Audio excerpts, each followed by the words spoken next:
অনির্বাচিত সরকারকে হয়তো বাধ্য করা যাচ্ছে না ক্ষমতার বাইরে যাওয়া, অথবা সুশাসন প্রতিষ্ঠিত করা যাচ্ছে না। এত সংগ্রামের পর একটা পার্লামেন্ট হলো, একদলীয় হয়ে গেল পার্লামেন্ট। সেই পার্লামেন্ট এখন আওয়ামী নীতি নির্ধারণী ফোরামও বলতে পারেন। সরকারি দল বিরোধী দল যেভাবে সেজেছে, যেভাবে আসন ভাগ করেছে, স্বতন্ত্র প্রার্থীগুলির ভূমিকাও যেভাবে সরকার কর্তৃক নির্ধারিত করে দেওয়া হচ্ছে, সেটা কি জনগণের সমস্যা নিয়ে আলোচিত কোনো সংকট? শেখ রবিউল আলম, রাজনীতি মূলত রাজনীতির আলোচনা হবে এখানে, যেহেতু রাজনীতি জনগণকে নিয়ে।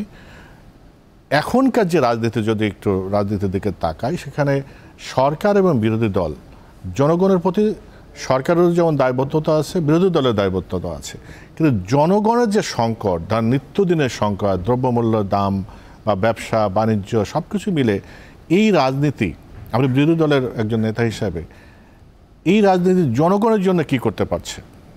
ধন্যবাদ আপনাকে, ধন্যবাদ বিরোধী সহ আলোচক এবং এই মুহূর্তের দীপ্ত টিভির সাথে যারা যুক্ত আছেন।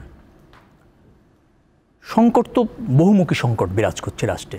রাজনৈতিক সংকট আছে, জীবন নির্বাহে সংকট আছে, রাষ্ট্র ব্যবস্থাপনায় সংকট আছে, তো সরকারের ক্রেডিবিলিটি নিয়ে সংকট আছে, ম্যান্ডেট ছাড়া সরকার আছে, আর এই জন্যই সংকট আছে। এখন ধরেন এই সংকট থেকে উত্তরণের জন্যই তো সর্ববৃহৎ রাজনৈতিক দল হিসেবে জাতীয়তাবাদী দলের একটা গুরুত্বপূর্ণ দায়িত্ব আছে। আমরা সেই লক্ষ্যে তো অবিচল থেকেই কাজ করছি। গণতন্ত্র, ভোটাধিকার, এগুলি সংকট। আপনি বলছেন জীবন নির্বাহ করা কঠিন সাধারণ মানুষের, তো এই ব্যাপারে কনসার্ন কি কোনো সরকার আছে? কারণ যে সরকারটি আছে তারা জনরায়ের উপর ভিত্তি করে নেই। জনরায়ের আগামীতেও প্রয়োজন আছে বলে তারা মনে করে না, জনমত তোয়াক্কা করে না, তাই না? সেই ধরনের একটা সংকট সৃষ্টি হবে, এই হচ্ছে ক্রমাগতভাবে, বিকজ সেই ধরনের একটা সরকার রয়েছে বর্তমান ক্ষমতায়। এই সংকট থেকে উত্তরণের জন্য রাজনৈতিক দল হিসেবে যে দায়িত্ব, সেটা আমরা করছি, আন্দোলন করছি, সংগ্রাম করছি, দাবি জানাচ্ছি, নিয়মতান্ত্রিক যে সমস্ত গণতান্ত্রিক কর্মসূচিগুলি করা যায় সেটা তো অব্যাহতভাবে করছি, ঝুঁকি নিচ্ছি।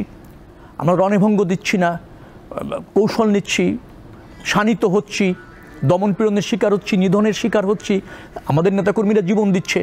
আপনার নিশ্চয়ই মনে আছে যে জাতীয় নির্বাচনের আগে, সম্প্রতি যেটা হলো দ্বাদশ জাতীয় সংসদ নির্বাচন, তার আগে এই দ্রব্যমূল্যের দাম নিয়ে 3 মাসের মতো কন্টিনিউ আন্দোলন করতে গিয়ে আমাদের 21 জন নেতাকর্মী জীবন দিয়েছে রাজপথে।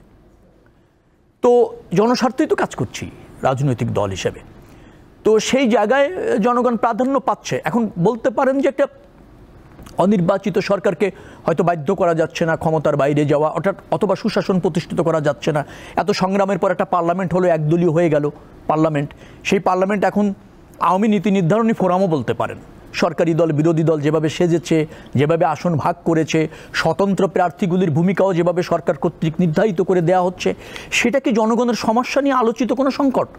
অথবা এই যে আপনার সংসদ, তার কাছে কি সরকার দায়বদ্ধ থাকছে? অথবা মেম্বার অফ পার্লামেন্ট যারা হয়ে গেলেন শুধুমাত্র গেজেটে নাম প্রকাশ করে, তারা কি জনগণের কাছে দায়বদ্ধ থাকছে? অথবা মেম্বার অফ পার্লামেন্ট হওয়ার জন্য কি জনগণের দ্বারস্থ হওয়া লাগছে? 5 বছর পর কি তার যে কর্ম, তার যে সেবা, তার জন্য তাকে জবাবদিহির সম্মুখীন হতে হচ্ছে না, যার ফলে সংকট থেকে উত্তরণ হচ্ছে না।